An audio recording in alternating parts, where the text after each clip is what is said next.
The House has resumed, members. The House is debating the second reading of the Riccarton Bush Amendment Bill. Nikki Kay has the call. 9.5 minutes if required. Thank you very much. Nikki Kay. As I was saying, I just wanted to acknowledge, obviously, the Honourable Jerry Brownlee as the local member for this bill, but also next to me is the Honourable Amy Adams. All Canterbury members across this House. I can see Ruth Dyson as well. It's been a tough time, so I think it is right that we acknowledge a community area of significance like Riccarton Bush through this bill, and we also acknowledge the generosity of the Dean's family in gifting this bush area. Just like in areas of Auckland, we've had families like John Logan Campbell who gifted Cornwall Park, and the significance, particularly given the last couple of years and the issues that we've had in Canterbury as a result of the earthquakes. So I just want to touch on a couple of things. I want to obviously mention the purpose of this bill. We've got three primary purposes, both to modernise and update the governance arrangements, better define the board functions, provide for the continuation of its work and enhance its finance and administration, but also vest the land at 30 Kahu Road, Christchurch, in the board. The Select Committee did make several amendments. One of them was to amend Clause 2.1 and 23.7 by extending the date, which has already been mentioned by the Honourable Jerry Brownlee, on which Clause 16 would come into force.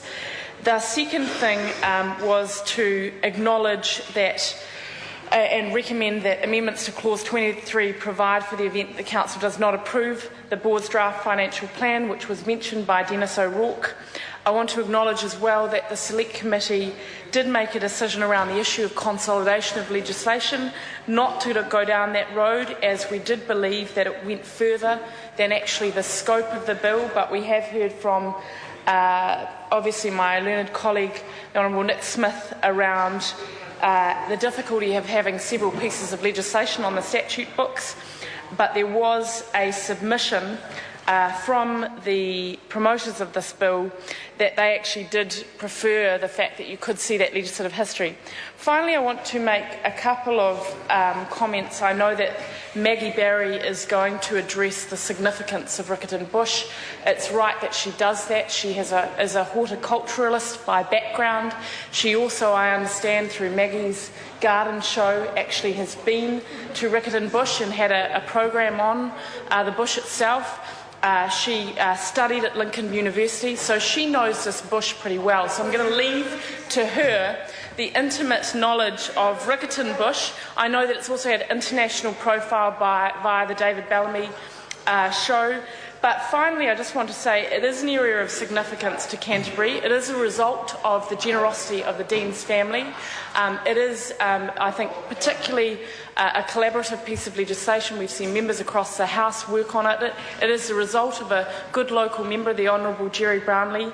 It is also important that we've made several amendments via the Select Committee process, and we acknowledge that we didn't go down the consolidation role because it was outside the scope of the bill. Mr Speaker, I commend this bill to the House. Well done. Mr Speaker. Honourable Ruth Dyson. It was a very gallant effort to drag that out a little bit. Member who's just resumed her seat.